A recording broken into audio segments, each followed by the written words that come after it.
Night crept slowly across the quiet town.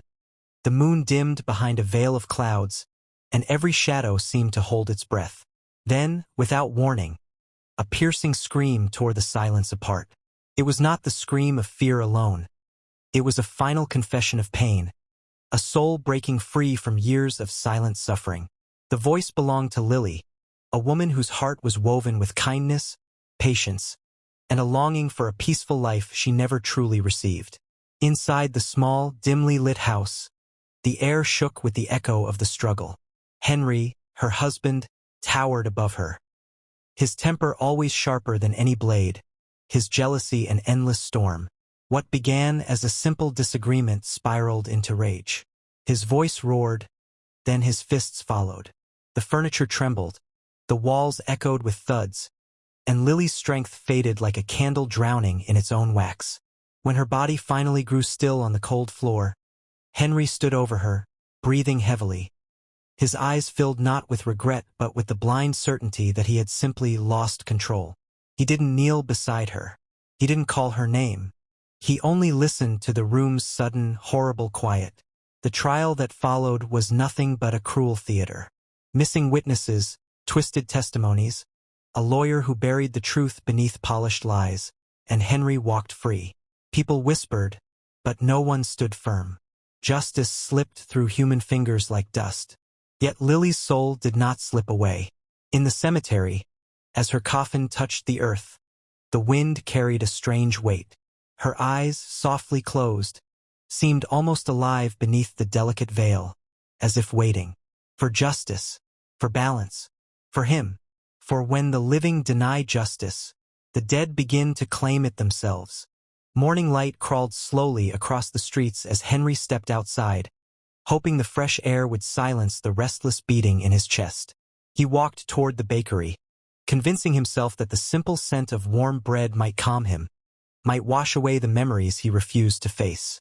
But the world had already changed for him, though he hadn't yet accepted it.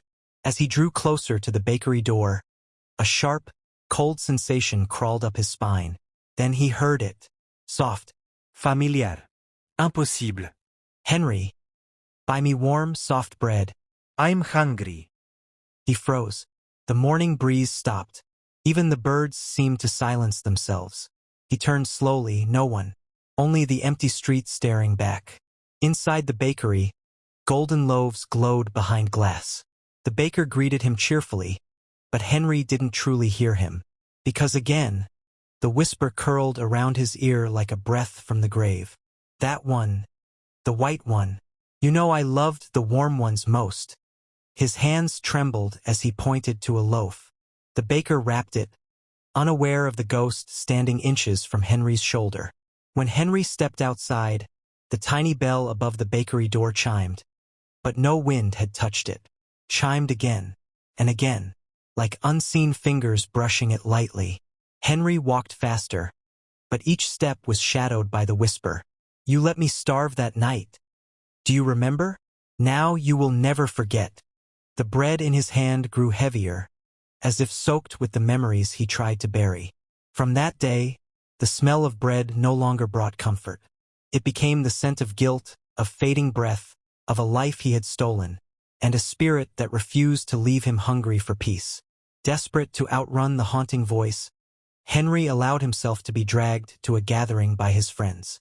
You need laughter, they said. You need music company. And for a moment he convinced himself they were right. People joked, glasses clinked, music throbbed through the hall.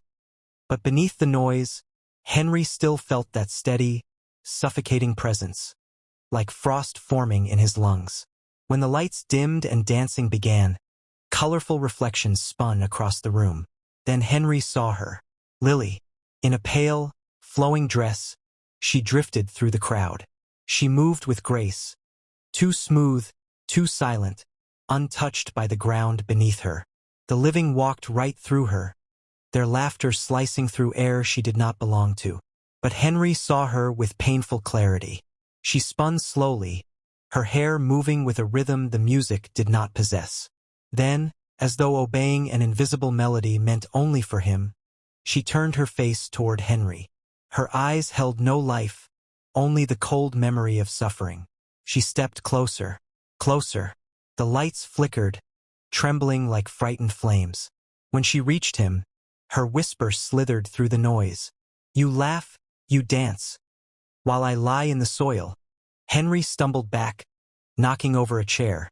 His friends rushed to him, asking if he was sick, dizzy, drunk, but he couldn't answer, because Lily stood behind them, watching him with a stillness that froze his blood. And in the very next beat of the music, she danced again. A ghostly waltz performed solely to unravel his sanity. Henry believed escape meant distance. So he sold his home, packed his few belongings, and fled to another city. A place where no one knew him, no one whispered about the trial, no one questioned the freedom he didn't deserve. He moved into a quiet apartment, high above the streets, hoping the altitude would somehow lift the weight crushing his soul. But the night found him anyway. The first evening, the temperature dropped sharply. The windows fogged with frost, though the heater was on full. Shadows pooled in the corners like living creatures waiting for the lights to weaken. Henry sat on his bed, clutching his blanket, but it did nothing to protect him from the icy presence settling beside him. Then came the whisper. "Did you think distance would save you, Henry?" His breath hitched. The mirror across the room clouded, though no one had touched it. Behind the fog, the faint outline of a woman appeared. A blurred silhouette, her head tilted, watching.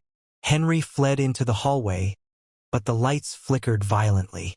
He rushed down the stairs, each step echoing with another set of footsteps behind him. Unseen, but unmistakably there. "I followed you once in life, and now I follow you in death." He drove through the night, but in the rearview mirror, Lily sat silently in the back seat, her reflection clearer than the lights of the empty road. No matter the city, the street, the room, her presence seeped through walls, mirrors, and breath. A shadow that was no longer separate from him. A shadow he could never outrun. One night, exhausted, hollow, and trembling, Henry sank to the floor of his dim apartment. He didn't remember falling asleep, only the suffocating silence that wrapped around him like a shroud. When he opened his eyes, he was kneeling in front of the mirror. Behind him stood Lily. Her dress drifted like mist, her face still and pale, her eyes reflecting a sorrow deeper than rage. Her hands rose slowly, gently, and settled upon his shoulders. The touch was cold enough to sting his bones, yet soft, the way she once touched him with love. Her voice came like snow falling. "Bodies, Henry. But spirits remember, and until my soul finds peace, neither will yours."